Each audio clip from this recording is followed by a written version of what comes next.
संस्कृत भाषा के कवि एवं लेखक कालिदास संस्कृत कालिदासः गुप्त काल के संस्कृत भाषा के महान कवि और नाटककार थे।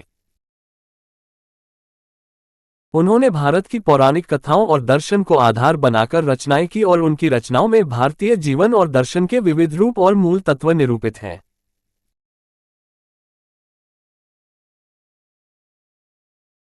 कालिदास अपनी इन्हीं विशेषताओं के कारण राष्ट्र की समग्र राष्ट्रीय चेतना को स्वर देने वाले कवि माने जाते हैं और कुछ विद्वान उन्हें राष्ट्रीय कवि का स्थान तक देते हैं।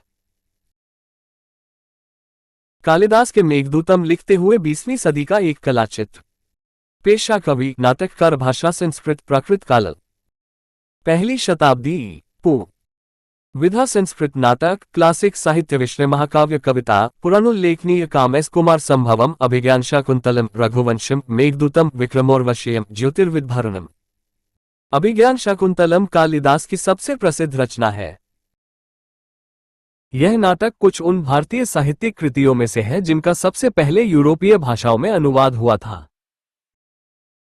ये पूरे विश्व साहित्य में अग्रगण्य रचना मानी जाती है।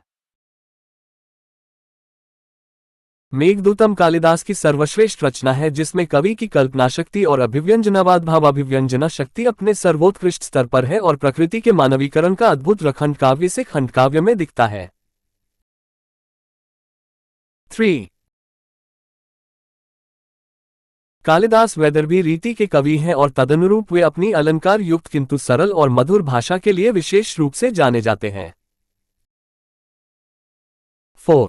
उनके प्रकृति वर्णन अद्वितीय है और विशेष रूप से अपनी उपमाओं के लिए जाने जाते हैं।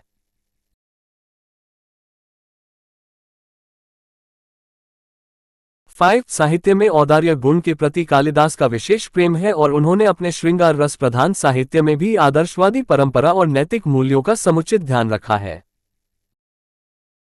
कालिदास के परवर्ती कवि बाणभट्ट ने उनकी सूक्तियों की विशेष रूप से प्रशंसा की है। समय कालिदास किस काल में हुए और वे मूलतः किस स्थान के थे, इसमें काफी विवाद है।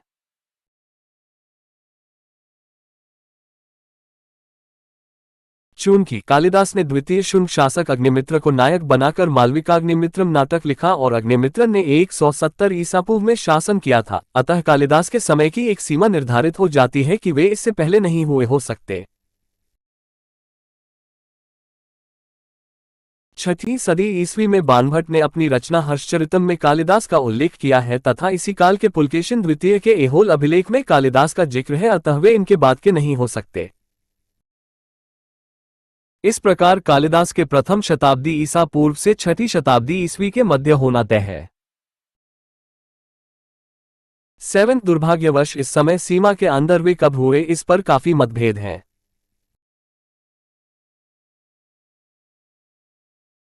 विद्वानों में एक द्वितीय शताब्दी ईसा पूर्व का मत, एक प्रथम शताब्दी ईसा पूर्व का मत, एक तृतीय शताब्दी ईस्वी का मत, एक चतुर्थ शताब्दी ईस्वी का मत, वीक 5वीं शताब्दी ईस्वी का मत तथा वीक 6वीं शताब्दी के पूर्वार्ध का मत प्रचलित थे।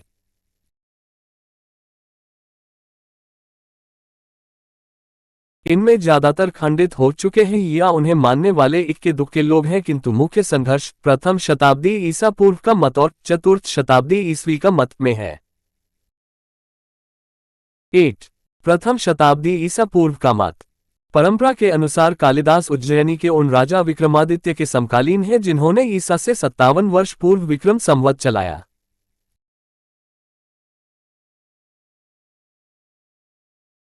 9. विक्रमोर्वशीय के नायक पुरूरवा के नाम का विक्रम में परिवर्तन से इस तर्क को बल मिलता है कि कालिदास उज्जयिनी के राजा विक्रमादित्य के राजा दरबारी कवि थे। इन्हें विक्रमादित्य के नवरत्नों में से एक माना जाता है।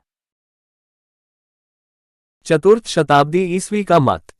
प्रोकीथ और अन्य इतिहासकार कालिदास को गुप्त शासक चंद्रगुप्त विक्रमादित्य और उनके उत्तराधिकारी कुमारगुप्त से जोड़ते हैं, जिनका शासनकाल 4वीं शताब्दी में था। 10. ऐसा माना जाता है कि चंद्रगुप्त द्वितीय ने विक्रमादित्य की उपाधि ली और उनके शासनकाल को स्वर्णयुग माना जाता है। विवाद और पक्ष प्रतिपक्ष। कालिदास ने शुंग राजाओं के छोड़कर अपनी रचनाओं में अपने आश्रयदाता या किसी साम्राज्य का उल्लेख नहीं किया। सच्चाई तो ये है कि उन्होंने पुरूरवा और उर्वशी पर आधारित अपने नाटक का नाम विक्रमोर्वशीयम रखा। कालिदास ने किसी गुप्त शासक का उल्लेख नहीं किया। विक्रमादित्य नाम के कई शासक हुए, संभव है कि कालिदास इनमें से किसी एक के दरबार में कवि रहे हों। अधिकांश विद्वानों का मानना है कि कालिदास शुंग वंश के शासनकाल में थे, जिनका शासनकाल 100 सदी ईसा पूर्व था। अग्निमित्र, जो मालविकाग्निमित्र नाटक का नायक है, कोई सुविख्याता राजा नहीं था, इसलिए कालिदास ने उसे विशिष्टता प्रदान नहीं की। उनका काल ईसा से 2 शताब्दी पूर्व का है और विदिशा उसकी राजधानी थी। कालिदास के द्वारा इस कथा के चुनाव और मेघदूत में एक प्रसिद्ध राजा की राजधानी के रूप में उसके उल्लेख से यह निष्कर्ष निकलता है कि कालिदास अग्निमित्र के समकालीन थे। ये स्पष्ट है कि कालिदास का उत्कर्ष अग्निमित्र के बाद 150 ईसा पूर्व और 634 ईसा पूर्व तक रहा है, जो कि प्रसिद्ध ऐहोल के शिलालेख की तिथि है, जिसमें कालिदास का महान कवि के रूप में उल्लेख है। यदि इस मान्यता को स्वीकार कर लिया जाए कि मांडा की कविताओं या 473 ई के शिलालेख में कालिदास के लेखन की जानकारी का उल्लेख है, तो उनका काल 4वीं शताब्दी के अंत के बाद का नहीं हो सकता। अश्वघोष के बुद्धचरित और कालिदास की कृतियों में समानताएं हैं। यदि अश्वघोष कालिदास के ऋणी है तो कालिदास का काल प्रथम शताब्दी ईसा पूर्व का है, और यदि कालिदास अश्वघोष के ऋणी है तो कालिदास का काल ईसा की प्रथम शताब्दी के बाद ठहरेगा। हम कोई भी तिथि स्वीकार करें, वो हमारा उचित अनुमान भर है और इससे अधिक कुछ नहीं। जन्मस्थान, कालिदास के जन्मस्थान के बारे में भी विवाद है। मेघदूतम में उज्जैन के प्रति उनके विशेष प्रेम को देखते हुए कुछ लोग उन्हें उज्जैन का निवासी मानते हैं।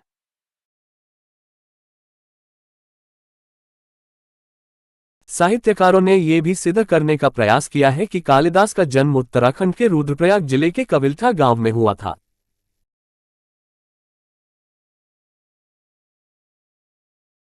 कालिदास ने यहीं अपनी प्रारंभिक शिक्षा ग्रहण की थी और यहीं पर उन्होंने मेघदूत, कुमार संभव और रघुवंश जैसे महाकाव्यों की रचना की थी।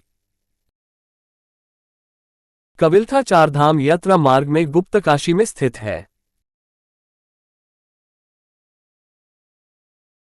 गुप्तकाशी से कालीमठ सिद्धपीठ वाले रास्ते में कालीमठ मंदिर से 4 किलोमीटर आगे कविल्ठा गांव स्थित है।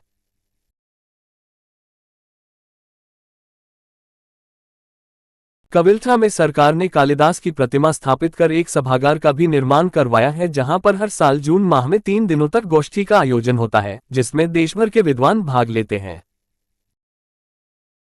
कालिदास के प्रवास के कुछ साक्ष्य बिहार के मधुबनी जिला के उच्चैठ में भी मिलते हैं। कहा जाता है विद्योत्तमा, कालिदास की पत्नी, से शास्त्रार्थ में पराजय के बाद कालिदास यहीं गुरुकुल में रुके।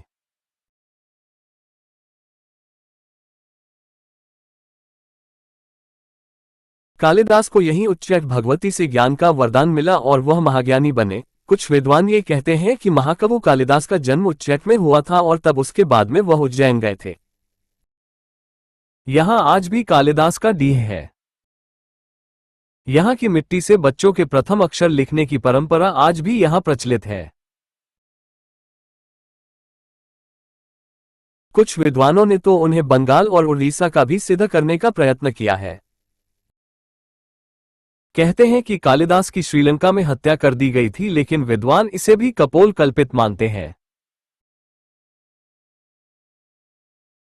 कथाओं और किंवदंतियों के अनुसार कालिदास शारीरिक रूप से बहुत सुंदर थे और विक्रमादित्य के दरबार के नवरत्नों में एक थे।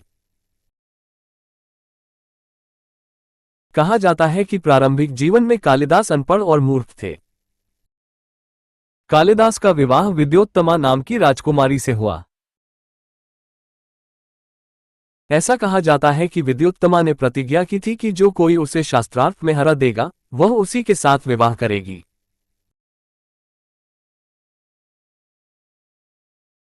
जब विद्योत्तमा ने शास्त्रार्थ में सभी विद्वानों को हरा दिया तो हार को अपमान समझकर कुछ विद्वानों ने बदला लेने के लिए विद्योत्तमा का विवाह महामूर्ख व्यक्ति के साथ कराने का निश्चय किया।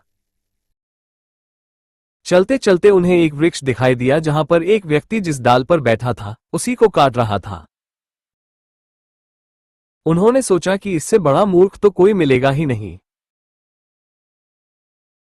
उन्होंने उसे राजकुमारी से विवाह का प्रलोभन देकर नीचे उतारा और कहा, मौन धारण कर लो और जो हम कहेंगे बस वही करना। उन लोगों ने स्वांग भेष बनाकर विद्योत्तमा के सामने प्रस्तुत किया कि हमारे गुरु आपसे शास्त्रार्थ करने के लिए आए हैं, परंतु अभी मौनव्रती हैं, इसलिए ये हाथों के संकेत से उत्तर देंगे।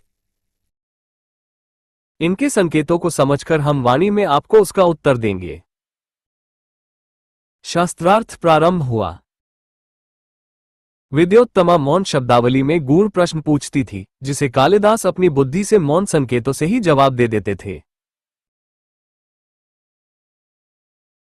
प्रथम प्रश्न के रूप में विद्योत्तमा ने संकेत से एक उंगली दिखाई कि ब्रह्मा एक है, परंतु कालिदास ने समझा कि ये राजकुमारी मेरी एक आंख फोड़ना चाहती है।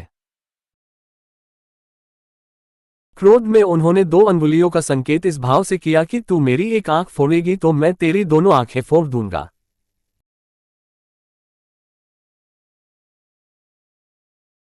लेकिन कप्तियों ने उनके संकेत को कुछ इस तरह समझाया कि आप कह रही हैं कि ब्रह्मा एक है, लेकिन हमारे गुरु कहना चाह रहे हैं कि उस एक ब्रह्मा को सिद्ध करने के लिए दूसरे जगत की सहायता लेनी होती है।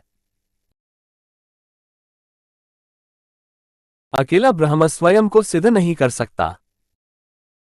राजकुमारी ने दूसरे प्रश्न के रूप में खुला हाथ दिखाया कि तत्व 5 है। तो कालिदास को लगा कि यह थप्पड़ मारने की धमकी दे रही है। उसके जवाब में कालिदास ने घूंसा दिखाया कि तू यदि मुझे गाल पर थप्पड़ मारेगी, मैं घूंसा मारकर तेरा चेहरा बिगाड़ दूंगा। कप्तियों ने समझाया कि गुरु कहना चाह रहे हैं कि भले ही आप कह रही हो कि 5 तत्व अलग अलग हैं, पृथ्वी, जल, आकाश, वायु एवं अग्नि, परंतु ये तत्व पृथक पृथक रूप में कोई विशिष्ट कार्य संपन्न नहीं कर सकते, अपितु आपस में मिलकर एक होकर उत्तम मनुष्य शरीर का रूप ले लेते हैं, जो कि ईश्वर की सर्वश्रेष्ठ कृति है। इस प्रकार प्रश्नोत्तर से अंत में विद्योत्तमा अपनी हार स्वीकार कर लेती है। फिर शर्त के अनुसार कालिदास और विद्योत्तमा का विवाह होता है। विवाह के पश्चात कालिदास विद्योत्तमा को लेकर अपनी कुटिया में आ जाते हैं और प्रथम रात्रि को ही जब दोनों एक साथ होते हैं तो उसी समय ऊंट का स्वर सुनाई देता है। विद्योत्तमा संस्कृत में पूछती है किमेतत्, परंतु कालिदास संस्कृत जानते नहीं थे, इसलिए उनके मुंह से निकल गया उट्र। उस समय विद्योत्तमा को पता चल जाता है कि कालिदास अनपढ़ है। उसने कालिदास को धिक्कारा और यह कहकर घर से निकाल दिया कि सच्चे विद्वान बने बिना घर वापस नहीं आना। कालिदास ने सच्चे मन से काली देवी की आराधना की और उनके आशीर्वाद से वे ज्ञानी और धनवान बन गए। ज्ञान प्राप्ति के बाद जब वे घर लौटे तो उन्होंने दरवाजा खटखटाकर कहा, कपाटम उद्घाट्य सुंदरी, दरवाजा खोलो सुंदरी। विद्योत्तमा ने चकित होकर कहा, अस्ति कश्चिद् वाग्विशेषः, कोई विद्वान लगता है। इस प्रकार इस किंवदंती के अनुसार कालिदास ने विद्योत्तमा को अपना पथप्रदर्शक गुरु माना और उसके इस वाक्य को उन्होंने अपने काव्यों में भी जगह दी। कुमार संभवम का प्रारंभ होता है अस्त्युत्तरस्याम दिशि से, मेघदूतम का पहला शब्द है कश्चित् कांता और रघुवंशम की शुरुआत होती है वागार्थविव से।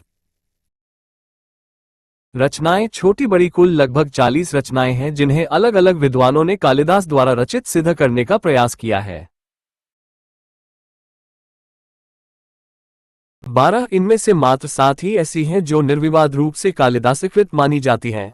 3 नाटक, रूपक, अभिज्ञान शाकुंतलम, विक्रमोर्वशीयम और मालविकाग्निमित्रम, 2 महाकाव्य रघुवंशम और कुमार संभवम, और 2 खंडकाव्य मेघदूतम और ऋतुसंहार। इनमें भी ऋतुसंहार को प्रोक्तित संदेह के साथ कालिदास की रचना स्वीकार करते हैं। 13 नाटक मालविकाग्निमित्रम कालिदास की पहली रचना है जिसमें राजा अग्निमित्र की कहानी है। अग्निमित्र एक निर्वासित नौकर की बेटी मालविका के चित्र से प्रेम करने लगता है। जब अग्निमित्र की पत्नी को इस बात का पता चलता है तो वह मालविका को जेल में डलवा देती है, मगर संयोग से मालविका राजकुमारी साबित होती है और उसके प्रेम संबंध को स्वीकार कर लिया जाता है। अभिज्ञान शाकुंतलम कालिदास की दूसरी रचना है जो उनकी जगत प्रसिद्धि का कारण बना। इस नाटक का अनुवाद अंग्रेजी और जर्मन के अलावा दुनिया के अनेक भाषाओं में हुआ है। इसमें राजा दुष्यंत की कहानी है जो वन में एक परित्यक्त ऋषि पुत्री शकुंतला विश्वामित्र और मेनका की बेटी से प्रेम करने लगता है। दोनों जंगल में गंधर्व विवाह कर लेते हैं। राजा दुष्यंत अपनी राजधानी लौट आते हैं। इसी बीच ऋषि दुर्वासा शकुंतला को शाप दे देते हैं कि जिसके वियोग में उसने ऋषि का अपमान किया वही उसे भूल जाएगा। काफी क्षमा प्रार्थना के बाद ऋषि ने शाप को थोड़ा नर्म करते हुए कहा कि राजा की अंगूठी उन्हें दिखाते ही सब कुछ याद आ जाएगा। लेकिन राजधानी जाते हुए रास्ते में वह अंगूठी खो जाती है। स्थिति तब और गंभीर हो गई जब शकुंतला को पता चला कि वो गर्भवती है। शकुंतला लाख गिड़गिड़ाई लेकिन राजा ने उसे पहचानने से इनकार कर दिया। जब एक मछुआरे ने वो अंगूठी दिखाई तो राजा को सब कुछ याद आया और राजा ने शकुंतला को अपना लिया। शकुंतला श्रृंगार रस से भरे सुंदर काव्यों का एक अनुपम नाटक है। कहा जाता है काव्येषु नाटकम रम्यम तत्र रम्या शकुंतला। कविता के अनेक रूपों में अगर सबसे सुंदर नाटक है तो नाटकों में सबसे अनुपम शकुंतला है। कोष्टक विक्रमोर्वशीयम एक रहस्य भरा नाटक है। इसमें पुरुवा इंद्रलोक की अप्सरा उर्वशी से प्रेम करने लगते हैं। पुरुरवा के प्रेम को देखकर उर्वशी भी उनसे प्रेम करने लगती है। इंद्र की सभा में जब उर्वशी नृत्य करने जाती है तो पुरुरवा से प्रेम के कारण वह वहां अच्छा प्रदर्शन नहीं कर पाती है। इससे इंद्र गुस्से में उसे शापित कर धरती पर भेज देते हैं। हालांकि उसका प्रेमी अगर उससे होने वाले पुत्र को देख ले तो वह फिर स्वर्ग लौट सकेगी। विक्रमोर्वशीयम काव्यगत सौंदर्य और शिल्प से भरपूर है। महाकाव्य कुमार संभवम उनके महाकाव्यों के नाम है। रघुवंशम में संपूर्ण रघुवंश के राजाओं की गाथाएं हैं तो कुमार संभवम में शिव पार्वती की प्रेम कथा और कार्तिकेय के जन्म की कहानी है। रघुवंशम में कालिदास ने रघुकुल के राजाओं का वर्णन किया है। खंड काव्य मेघदूतम एक गीतिकाव्य है जिसमें यक्ष द्वारा मेघ से संदेश ले जाने की प्रार्थना और उसे दूत बनाकर अपनी प्रिय के पास भेजने का वर्णन है। मेघदूत के दो भाग हैं, पूर्व मेघ एवं उत्तर मेघ। ऋतु संहारम में सभी ऋतुओं में प्रकृति के विभिन्न रूपों का विस्तार से वर्णन किया गया है। अन्य रचनाएं इनके अलावा कई छिटपुट रचनाओं का श्रेय कालिदास को दिया जाता है, लेकिन विद्वानों का मत है कि ये रचनाएं अन्य कवियों ने कालिदास के नाम से की। नाटककार और कवि के अलावा कालिदास ज्योतिष के भी विशेषज्ञ माने जाते हैं। उत्तर कालामृतम नामक ज्योतिष पुस्तिका की रचना का श्रेय कालिदास को दिया जाता है। ऐसा माना जाता है कि काली देवी की पूजा से उन्हें ज्योतिष का ज्ञान मिला। इस पुस्तिका में की गई भविष्यवाणी सत्य साबित हुई। श्रुतबोधम, श्रृंगार तिलकम, श्रृंगार रसाष्टम, सेतुकाव्यम, पुष्पबाण विलासम, श्यामा दंडकम, ज्योतिर्विद्याभरणम। काव्य सौंदर्य मुख्य लेख कालिदास का काव्य सौंदर्य। कालिदास को कविकुल गुरु, कनिष्ठिकाधिष्ठित और कविता कामिनी विलास जैसी प्रशंसात्मक उपाधियां प्रदान की गई हैं जो उनके काव्यगत विशिष्टताओं से अभिभूत होकर ही दी गई हैं। कालिदास के काव्य की विशिष्टताओं का वर्णन निम्नवत किया जा सकता है। भाषागत विशिष्टताएं कालिदास वैदर्भी रीति के कवि हैं और उन्होंने प्रसाद गुण से पूर्ण ललित शब्दयोजना का प्रयोग किया है। प्रसाद गुण का लक्षण है, जो गुण मन में वैसे ही व्याप्त हो जाए जैसे सूखी ईंधन की लकड़ी में अग्नि सहसा प्रज्वलित हो उठती है। 14 और कालिदास की भाषा की यही विशेषता है। कालिदास की भाषा मधुर नाद सुंदरी से युक्त है और समासों का अल्प प्रयोग, पदों का समुचित स्थान पर निवेश, शब्दालंकारों का स्वाभाविक प्रयोग इत्यादि गुणों के कारण उसमें प्रवाह और प्रांजलता विद्यमान है। अलंकार योजना। कालिदास ने शब्दालंकारों का स्वाभाविक प्रयोग किया है और उन्हें उपमा अलंकार के प्रयोग में सिद्धहस्त और उनकी उपमाओं को श्रेष्ठ माना जाता है। 15 उदाहरण के लिए, संचारिणी दीपशिखे व्रात्रो यम यम व्यतीयाय पतिमरासा। नरेंद्र मार्गाट इव प्रपेदे विवर्ण भाव स भूमिपल। 16 अर्थात स्वयंवर में बारी बारी से प्रत्येक राजा के सामने गमन करती हुई इंदुमती राजाओं के सामने से चलती हुई दीपशिखा की तरह लग रही थी, जिसके आगे बढ़ जाने पर राजाओं का मुख विवरण अस्वीकृत कर दिए जाने से अंधकार में मलिन हो जाता था। अभिव्यंजना। कालिदास की कविता की प्रमुख विशेषता है कि वह चित्रों के निर्माण में सब कुछ न कहकर भी अभिव्यंजना द्वारा पूरा चित्र खींच देते हैं।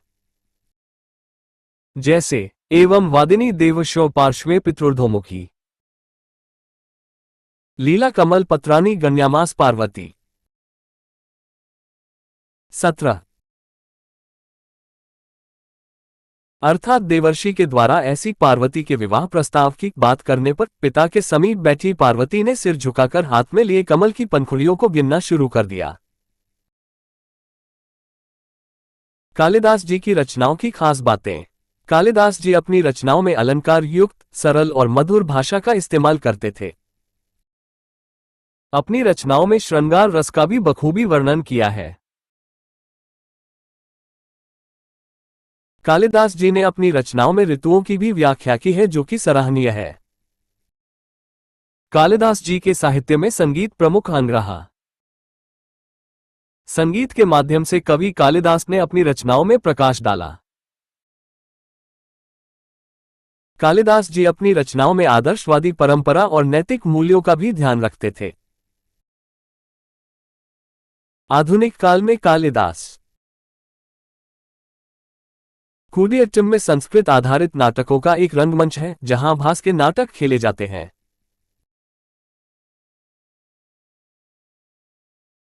महान कूडियट्टम कलाकार और नाट्यशास्त्र के विद्वान स्वर्गीय नाट्याचार्य विदुषकरत्नम पद्मश्री गुरुमणि माधव चक्यार ने कालिदास के नाटकों के मंचन की शुरुआत की। कालिदास को लोकप्रिय बनाने में दक्षिण भारतीय भाषाओं के फिल्मों का भी काफी योगदान है।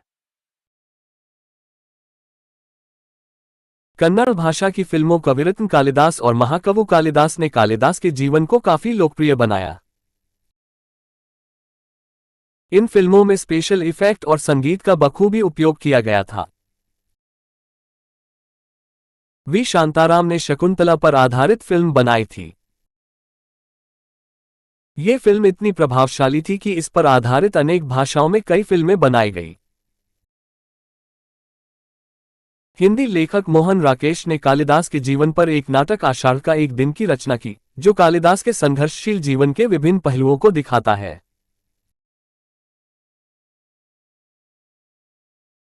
1976 में सुरेंद्र वर्मा ने एक नाटक लिखा, जिसमें इस बात का जिक्र किया गया है कि पार्वती के शाप के कारण कालिदास कुमार संभव को पूरा नहीं कर पाए थे।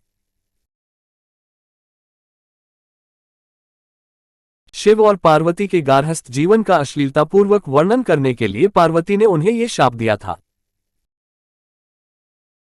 इस नाटक में कालिदास को चंद्रगुप्त की अदालत का सामना करना पड़ा, जहां पंडितों और नैतिकतावादियों ने उन पर अनेक आरोप लगाए।